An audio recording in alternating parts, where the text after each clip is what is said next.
Hello बच्चों, आपका स्वागत है आपका अपने YouTube channel GS by Chauhan sir में। जीएस की सीरीज में कक्षा 6 के इतिहास विषय में हम लेकर आए हैं चैप्टर नंबर 5, जिसका नाम है राज्य, राजा और एक प्राचीन गणराज्य। तो चैप्टर बहुत अच्छा है। इस तरह के जैसे ये चैप्टर है, इस तरह के टॉपिक में से भी कॉम्पिटिटिव एग्जाम में कभी कभी क्वेश्चन पूछ लिया जाता है। तो चैप्टर को आप लास्ट तक देखना, पूरी वीडियो देखना,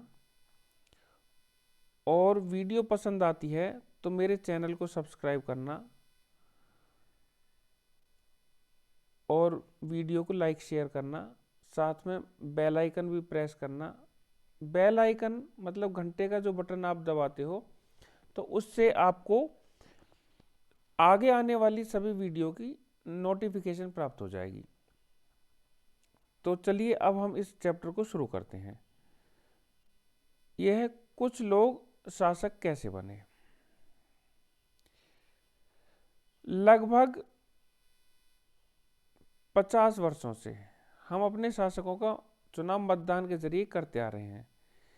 तो यहाँ 50 वर्षों से ना मान के आप लगभग ये मान लो 70 वर्षों से, लगभग 70 वर्षों से, क्योंकि एनसीईआरटी पहले लिखी हुई है तो उसमें इतना ही लिखा हुआ है। लगभग 70 वर्षों से हम अपने राजा का चुनाव करते आ रहे हैं। अपने जो प्रशासक हैं, हमारे शासक हैं, उनका चुनाव करते आ रहे हैं। तो करते कैसे हैं? वोट के जरिए, हम मतदान के जरिए, हम अपने मतदान के द्वारा अपने राजा को चुनते हैं। लेकिन बहुत समय पहले शासक कैसे बनते थे? चैप्टर हमने इससे पहले वाले चैप्टर में पढ़ा कि राजा क्या होता था, जन यानी लोगों द्वारा चुने जाते थे। जो जन होते थे, जन, दो वर्ड पढ़े, जन और विश, विश जो वैश्य शब्द बना जिससे।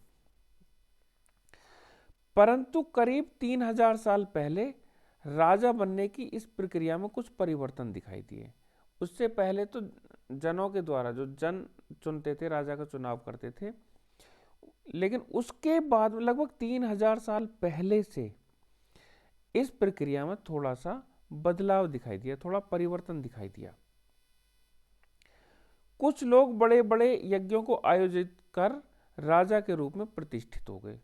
कुछ लोगों ने तो बड़े बड़े यज्ञ किए और राजा बन बैठे। वो अश्वमेध यज्ञ एक ऐसा ही आयोजन था। इसमें एक घोड़े को राजा के लोगों की देखरेख में स्वतंत्र विचरण के लिए छोड़ दिया जाता था। देखो बताता हूं मैं कि जैसे आपने रामायण में भी देखा होगा, महाभारत में भी देखा होगा। रामायण में जब भगवान श्री राम राजा बने तो उन्होंने भी अश्वमेध यज्ञ किया था। अश्वमेध यज्ञ करने के लिए उन्होंने पहले एक घोड़े को छोड़ा स्वतंत्र विचरण करने के लिए। सैनिक उसके साथ थे। उसमें यह था कि अगर कोई राजा उस घोड़े को पकड़ लेता है तो उस राजा को प्रभु श्री राम के साथ युद्ध करना पड़ेगा।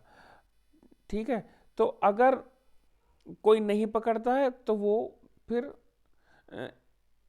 पूरे उसके राजा बन जाएंगे, मतलब पूरी पृथ्वी के मान लो, या पूरे देश के राजा हो जाएंगे। जहां जहां तक उनका राज्य था वहां तक, मतलब कोई उनको हराने वाला राजा नहीं है, तो सबसे ज्यादा शक्तिशाली वो राजा बन जाएंगे। तो इस तरह से रामायण में भी, महाभारत में भी इस तरह से पहले होते थे। मतलब अश्वमेध यज्ञ किया जाता था। ऋषि मुनि इस तरह की सलाह देते थे वो राजा को। इस घोड़े को किसी दूसरे राजा ने रोका तो उसे वहां अश्वमेध यज्ञ करने वाले राजा से लड़ाई लड़नी पड़ती थी। अगर उन्होंने घोड़े को जाने दिया तो इसका मतलब यह होता था कि अश्वमेध यज्ञ करने वाला राजा उनसे ज्यादा शक्तिशाली था। अगर किसी ने जाने दिया तो समझो कि अश्वमेध यज्ञ करने वाला जो राजा है वो बहुत शक्तिशाली है, और इन राजाओं में इतनी हिम्मत नहीं कि उनके घोड़े को रोक ले। इसके बाद उन राजाओं को यज्ञ में आमंत्रित किया जाता था। जिन राजाओं के राज्य से वो घोड़ा गुजर गया विचरण करता हुआ, तो वहां के राजाओं को आमंत्रित किया जाता था, निमंत्रण दिया जाता था इस अश्वमेध यज्ञ में शामिल होने के लिए।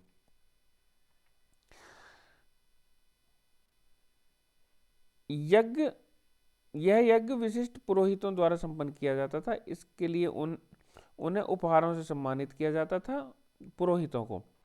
अश्वमेध यज्ञ करने वाला राजा बहुत शक्तिशाली माना जाता था।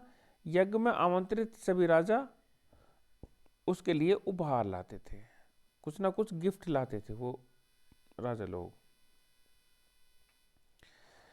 इन सभी आयोजनों में राजा का मुख्य स्थान होता था। उसे राज सिंहासन या बाघ की खाल के एक विशेष आसन पर बिठाया जाता था। युद्ध क्षेत्र में राजा का सारथी ही उसका सहचर होता था। राजा का जो सारथी है वही उसका सहचर है, मतलब पूरे युद्ध क्षेत्र में। यज्ञ के अवसर पर वह राजा की विजयों तथा अन्य गुणों का गान करता था। कौन? जो राजा का सहचर होता था, सारथी। राजा की विजय और उसके जो अन्य गुण हैं तो सभी का वो गुणगान करता था। राजा के सगे संबंधी, खासकर उसकी रानियों तथा पुत्रों को भी कई छोटे छोटे अनुष्ठान करने होते थे। रानी और उसके जो संतान है राजा की, तो उनको भी छोटे छोटे अनुष्ठान करने पड़ते थे। अन्य सारे आमंत्रित राजाओं का काम सिर्फ बैठकर यज्ञ की पूरी प्रक्रिया को देखना भर था। वो राजा, उनका कुछ काम नहीं था, वो उस पूरी प्रक्रिया को वो देखते थे।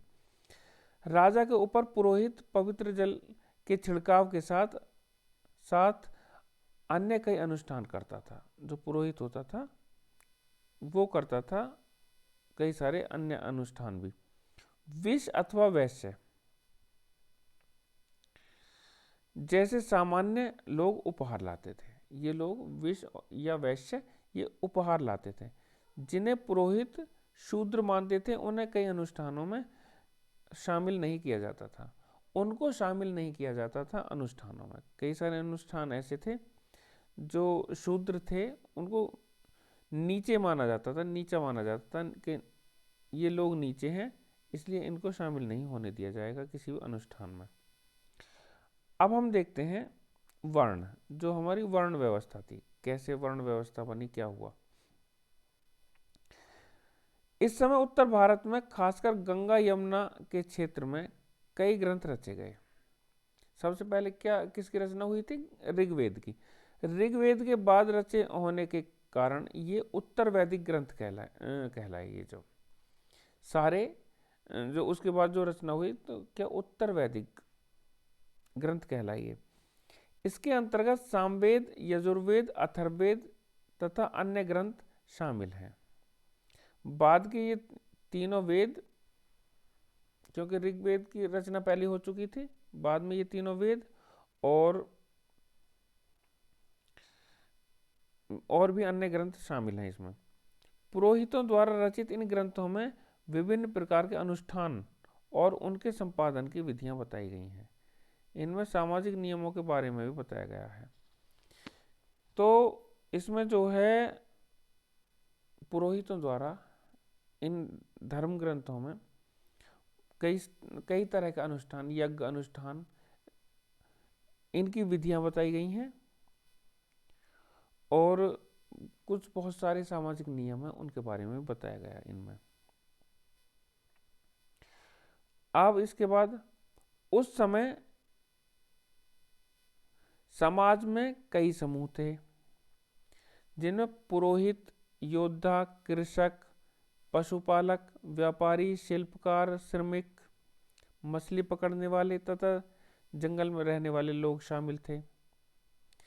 जहाँ कुछ पुरोहित तथा योद्धा वैभवशाली थे, वहीं कुछ कृषक और व्यापारी भी धनवान थे। मतलब जो पुरोहित थे, पंडित लोग, वो और योद्धा वो वैभवशाली थे, तो कुछ कृषक और व्यापारी भी वैभवशाली थे, धनवान थे वो। दूसरी ओर पशुपालक, शिल्पकार, श्रमिक, मछली पकड़ने वाले, शिकारी तथा भोजन संग्राहक, ये जो थे ये निर्धन थे। अब इसके बाद आगे देखते हैं। पुरोहितों ने लोगों को 4 वर्णों में विभाजित किया। जिन्हें हम वर्ण कहते हैं। 4 वर्ग थे, 4 वर्गों में विभाजित किया, उन वर्गों को बोलते हैं हम वर्ण। अब उनके अनुसार प्रत्येक वर्ण के अलग अलग कार्य निर्धारित थे। प्रत्येक वर्ण के जो कार्य थे वो अलग अलग निर्धारित थे। पहला वर्ण ब्राह्मणों का था। उनका काम वेदों का अध्ययन अध्यापन, उनका वेदों का जो अध्ययन करना और अध्यापन करना, औरों को शिक्षा देना उनकी, और यज्ञ करना था, जिनके लिए उन्हें उपहार मिलता था। दूसरा स्थान शासकों का था। शासक, राजा लोग, जिन्हें क्षत्रिय कहा जाता था। उनका काम युद्ध करना और लोगों की रक्षा करना था। तीसरे स्थान पर थे हमारे विश्य या वैश्य। इनमें कौन कौन थे? कृषक, पशुपालक और व्यापारी आते थे। क्षत्रिय और वैश्य दोनों को ही यज्ञ करने का अधिकार प्राप्त था, क्षत्रियों को भी और वैश्यों को भी। वर्णों में अंतिम स्थान शूद्रों का था। इनका काम अन्य तीनों वर्गों की सेवा करना था। जो 3 वर्ग कहो या वर्ण कहो, तीनों जो वर्ण हैं, ब्राह्मण, क्षत्रिय और वैश्य, इन तीनों की सेवा करना था। किनका काम? शूद्रों का। इन्हें कोई अनुष्ठान करने का अधिकार नहीं था। प्राय औरतों को भी शूद्रों के समान माना गया है। जैसा कि रामायण में भी वर्णन मिलता है, ढोल गंवार शूद्र पशु नारी सकल ताड़ना के अधिकारी। तो ये उस समय यही कहानी थी कि जो औरतें हैं, महिलाएं हैं, तो इन स्त्रियों को भी शूद्रों के समान माना गया था। महिलाओं और शूद्रों को वेदों के अध्ययन का अधिकार नहीं था। इनको वेदों का अध्ययन करने का कोई अधिकार प्राप्त नहीं था। ये अध्ययन नहीं कर सकती थी वेदों का। पुरोहितों के अनुसार सभी वर्णों का निर्धारण जन्म के आधार पर होता था। उदाहरण के तौर पर ब्राह्मण माता पिता की संतान ब्राह्मण ही होती थी, उसके जन्म के स्थान के आधार पर होता था। अगर जन्म लिया है क्षत्रिय कुल में तो वो क्षत्रिय है, वैश्य में लिया तो वैश्य है, ब्राह्मण कुल में जन्म लिया तो ब्राह्मण है वो।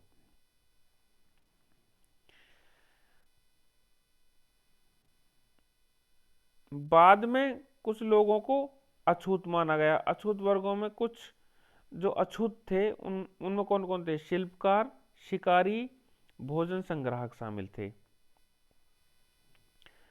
साथ ही इनमें वो लोग भी आते थे जो शवों को दफनाने या जलाने का काम करते थे। इन लोगों के से संपर्क अपवित्र माना जाता था कि इनके संपर्क में आ गए तो हम अपवित्र हो जाएंगे। कई लोगों ने ब्राह्मणों द्वारा बनाई हुई इस वर्ण व्यवस्था को स्वीकार नहीं किया। कई लोगों ने इसे स्वीकार नहीं किया, ये वर्ण व्यवस्था अच्छी नहीं लगी। कुछ राजा स्वयं को पुरोहितों से श्रेष्ठ मानते थे।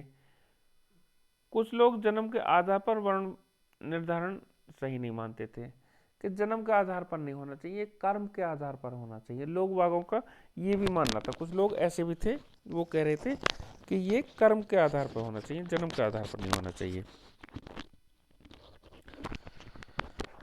अब इसके बाद देखते हैं आगे। इसके अतिरिक्त कुछ लोग व्यवसाय के आधार पर लोगों के बीच भेदभाव उचित नहीं समझते थे कि व्यवसाय के आधार पर भी भेदभाव किया जाए, ये उन्हें अच्छा नहीं लगता था। जबकि कुछ लोग चाहते थे कि अनुष्ठान संपन्न करने का अधिकार सबका हो, कि कोई भी यज्ञ अनुष्ठान है वो मतलब प्रत्येक आदमी कर सके, उसको भी अधिकार प्राप्त होना चाहिए। कई लोगों ने छुआछूत की जो छुआछूत की जो ये व्यवस्था थी इसकी आलोचना भी की।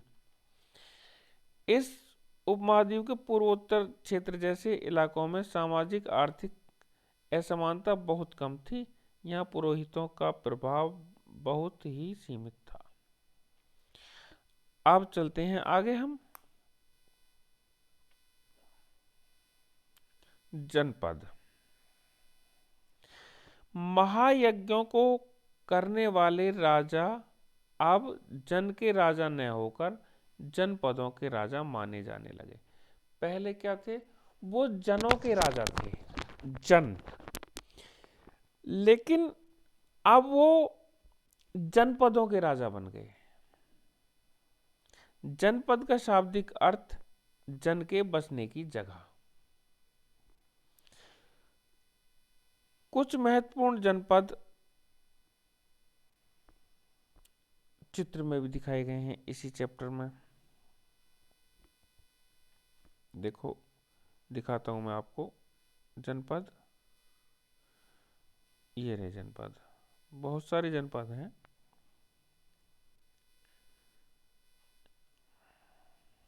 देखो, ये जैसे मगध है, वैशाली है, वज्जी है, अंग है, तो ये बहुत सारे हैं। कौशल है, तो ये बहुत सारे हैं।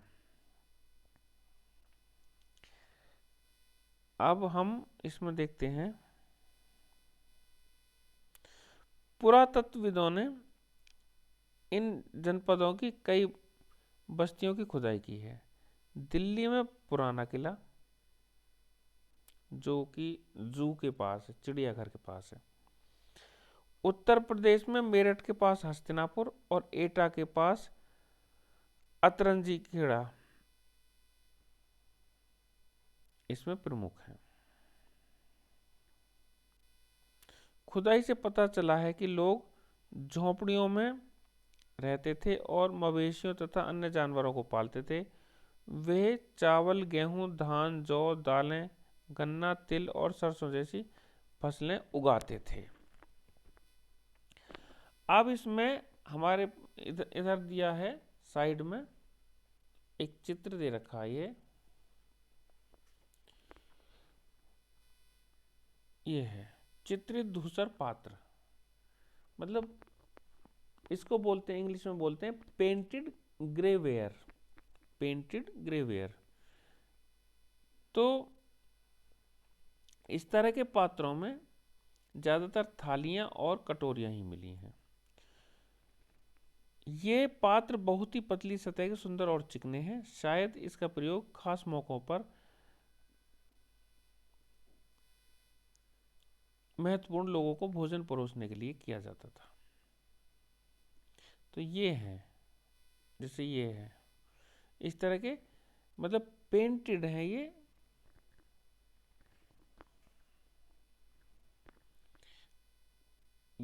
रहे धूसर। अब इनको वैसे कुल मिला के ये है कि इनको वैसे चित्रित धूसर मृदभांड भी बोलते हैं इनको। लोग मिट्टी के बर्तन भी बनाते थे। इनमें कुछ धूसर और कुछ लाल रंग के होते थे।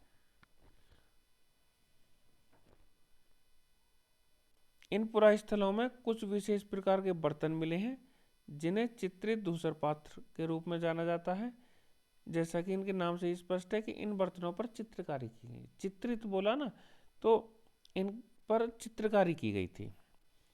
ये आमतौर पर सरल रेखाओं तथा ज्यामितीय आकृतियों के रूप में होते हैं, जो इसमें चित्रित किए गए थे, पेंटेड और चित्रित किए गए ये। तो इस तरह की चित्रकारी है इनमें। महाजनपद लगभग 2500 साल पहले कुछ जनपद अधिक महत्वपूर्ण हो गए।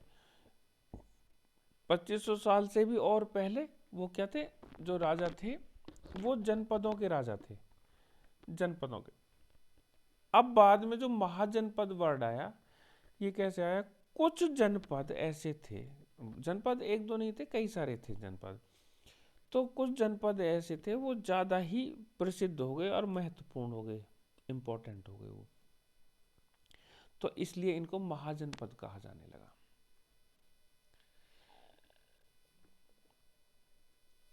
अब इसमें भी उसमें महाजनपदों को भी दिखाया गया, जिसमें मगध, वज्जी, ये सब दिखाया अभी चित्र में, उसमें दिखाया गया। अधिकतर महाजनपदों की एक राजधानी होती थी, उनकी कोई ना कोई कैपिटल होती थी।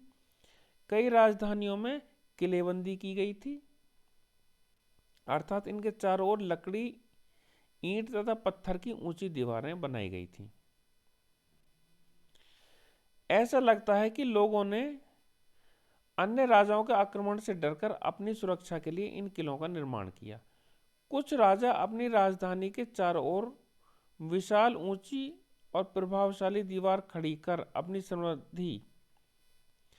समृद्धि को दिखाते थे, अपनी को मतलब समृद्धि और शक्ति का प्रदर्शन करते थे। मतलब एक तरह से दिखावा, मात्र दिखावा, ये दिखावा करते थे कि हम बहुत समृद्ध हैं, समृद्धशाली राजा हैं और शक्तिशाली राजा हैं हम। इस तरह से किले के अंदर रहने वाले लोगों और उस क्षेत्र पर नियंत्रण रखना भी सरल हो जाता होगा। तो वहाँ उन्हें मतलब आसपास कंट्रोल किया जा सकता होगा, आसपास के एरिया में, और जो उसके किले के अंदर जो लोग हैं उन पर आराम से कंट्रोल कर सकते होंगे। इस तरह की विशाल दीवार बनाने के लिए एक व्यापक योजना की बड़ी प्लानिंग करनी पड़ती होगी उनको, तो व्यापक योजना की आवश्यकता थी और लाखों की संख्या में ईंटों और पत्थरों का इंतजाम करना पड़ता था। हजारों स्त्री पुरुषों तथा बच्चों ने इसके लिए अथक परिश्रम किया होगा। इनके लिए संसाधनों की आवश्यकता पड़ती होगी। अब राजा सेना रखने लगे थे, पहले ऐसा नहीं था। सिपाहियों को नियमित वेतन देकर पूरे साल रखा जाता था। कुछ भुगतान संभवतः आहत सिक्कों के रूप में होता था। इन सिक्कों के बारे में कहाँ पढ़ोगे आप? चैप्टर नंबर 8 में। तो फिर भी इनके बारे में थोड़ा सा बताऊं मैं। आहत सिक्के जो थे, आहत सिक्के सामान्यतः आयताकार और कभी कभी वर्गाकार या गोल होते थे। ये या तो धातु की चादर को काटकर या धातु के चपटे गोलिकाओं से बनाए जाते थे। इन सिक्कों पर कुछ लिखा हुआ नहीं होता था, बल्कि इन पर कुछ चिन्ह या ठप्पे बनाए जाते थे। चिन्ह या ठप्पे इन पर बनाए जाते थे, लिखा हुआ कुछ नहीं होता था। इसी वजह से इनको आहत सिक्के बोला गया। अब इसके बाद हम इसमें आगे देखते हैं।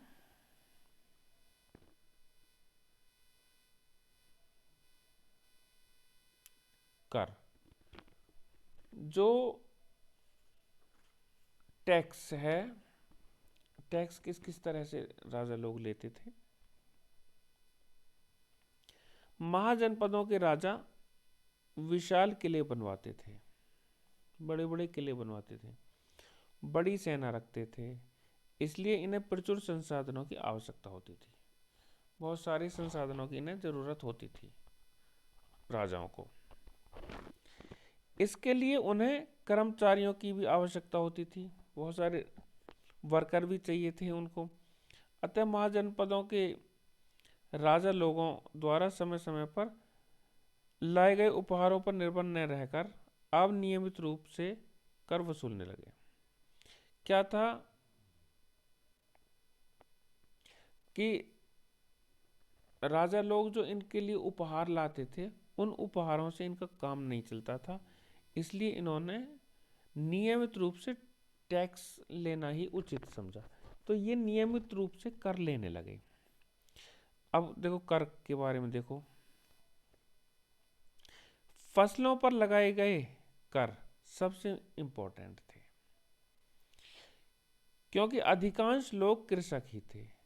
प्राय उपज का 1/6 हिस्सा कर के रूप में निर्धारित किया जाता था, जिसे भाग कहा जाता था। कि अपना भाग दे दो, इसका मतलब ये है 1/6 भाग कारीगरों के ऊपर भी कर लगाए गए जो प्राय श्रम के रूप में चुकाए जाते थे, जैसे कि बुनकर, लोहार, सुनार को एक महीने में एक दिन के लिए राजा के यहाँ काम करना पड़ता था। तो ये उनका ये टैक्स था। पशुपालक क्या करते थे, या तो जानवरों को या उनका जो उत्पाद है, प्रोडक्ट है, दूध है, घी है, दही है, इस तरह से उसे देकर वो भी टैक्स देते थे। व्यापारियों को सामान खरीदने बेचने पर भी टैक्स देना पड़ता था। आखेटकों या संग्राहकों को जंगल से प्राप्त वस्तुएं देनी होती थी। जंगल से जो वस्तुएं, कीमती चीज़ें, कीमती लकड़ी, जो भी चीज़ें प्राप्त हुई हैं तो वो देते थे। कृषि में परिवर्तन। अब कृषि में कैसा कैसा परिवर्तन हुआ। इस युग में कृषि के क्षेत्र में दो बड़े परिवर्तन आए। हल्के फाल अब लोहे के बनने लगे। पहले क्या थे, लकड़ी के, लोहे के बनने लगे। अब कठोर जमीन को लकड़ी के फाल की तुलना में लोहे के फाल से आसानी से जोता जाता था। मतलब लकड़ी के फाल की जगह जब हम लोहे का फाल इस्तेमाल करेंगे तो वो जो कठोर भूमि है वो भी आसानी से जोती जा सकेगी। इससे फसलों की उपज बढ़ गई। दूसरे लोगों ने धान के पौधों का रोपण शुरू किया, अर्थात खेतों में बीज छिड़क कर धान उपजाने के बजाय धान की पौध तैयार कर उनका रोपण शुरू किया गया। अब पहले की तुलना में बहुत ज़्यादा पौधे जीवित रह जाते थे। पहले कम पौधे जीवित रहते थे, अब ज़्यादा जीवित रहते। इसलिए पैदावार भी ज़्यादा होने लगी। इसमें कमर तोड़ परिश्रम लगता था। ये काम ज़्यादातर दास दासी या भूमिहीन खेतीहर मजदूर, जो भूमिहीन खेतीहर मजदूर थे उनको कम्मकार बोलते थे, तो वो इसमें ज़्यादातर काम करते थे। सूक्ष्म निरीक्षण। अब आता है थोड़ा सा, इसमें देखते हैं मगध। जो मगध महाजनपद था इसके बारे में, ये बहुत ही बड़ा वो था महाजनपद। अब मगध, अभी मैंने मानचित्र में भी दिखाया था। लगभग 200 सालों के भीतर मगध सबसे महत्वपूर्ण जनपद बन गया। 200 सालों के भीतर गंगा और सोन जैसी नदियां मगध से होकर बहती थीं। सोन जो है गंगा की सहायक नदी है।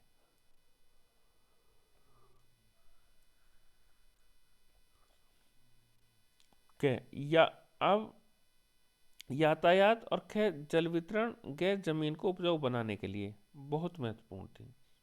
ये गंगा और सोन जैसी नदियां। मगध का एक हिस्सा जंगलों से भरा था। इन जंगलों में रहने वाले हाथियों को पकड़कर उन्हें प्रशिक्षित कर सेना के काम में लाया जाता था। हाथियों को ट्रेंड किया जाता था और वो सेना के काम में आते थे। यही नहीं, जंगलों से घर, गाड़ियां और रथ बनाने के लिए लकड़ी मिलती थी। इसके अलावा इस क्षेत्र में लौह अयस्क की खदानें हैं। बहुत सारी लौह अयस्क की खदानें थी। इसमें मजबूत औजार और हथियार बनाने के लिए ये बहुत ही उपयोगी थे।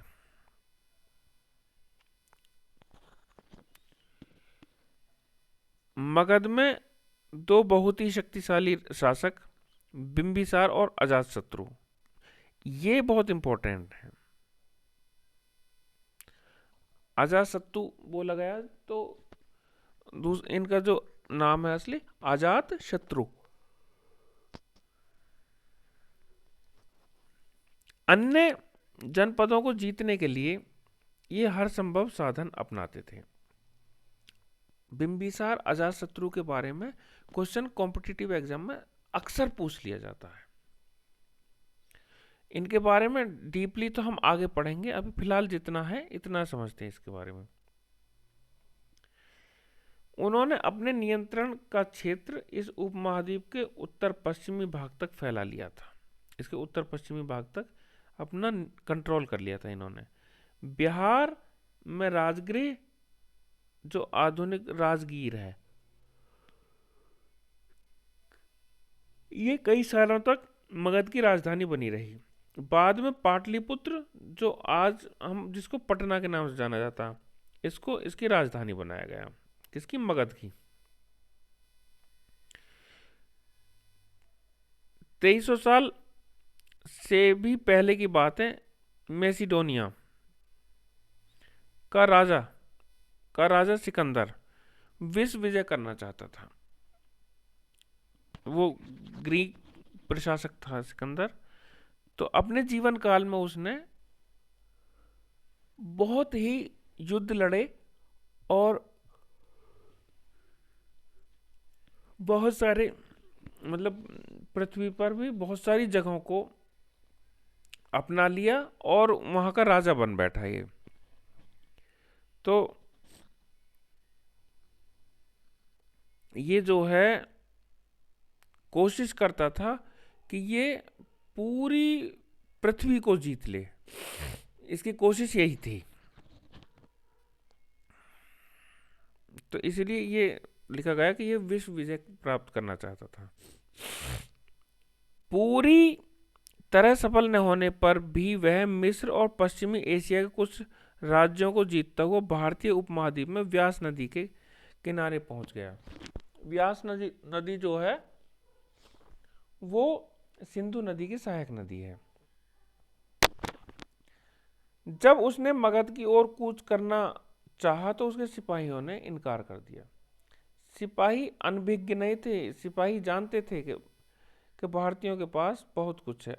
सिपाही वे इस बात से भयभीत थे कि भारत के शासकों के पास पैदल, रथ और हाथियों की बहुत बड़ी सेना थी। इसके बाद वज्जी अगला। जैसा कि हमने पहले ही पढ़ा, मगध एक शक्तिशाली राज्य बन गया था। उसके नजदीक ही वज्जी राज्य था, मगध के नजदीक ही, जिसकी राजधानी वैशाली, आज इसको बिहार के नाम से जाना जाता है, थी। यहाँ एक अलग किस्म की शासन व्यवस्था थी जिसे गण या संघ कहते थे। यहाँ की शासन व्यवस्था जो थी वो अलग थी, उसको गण या संघ बोलते थे। अब देखो गण या संघ के बारे में देखते हैं। ये जो गण है, गण शब्द का प्रयोग कई सदस्यों वाले समूह के लिए किया जाता था, जिसमें कई सारे सदस्य हों। और ये जो संघ है, संघ अर्थ का मतलब है अर्थात संगठन या सभा। संघ का मतलब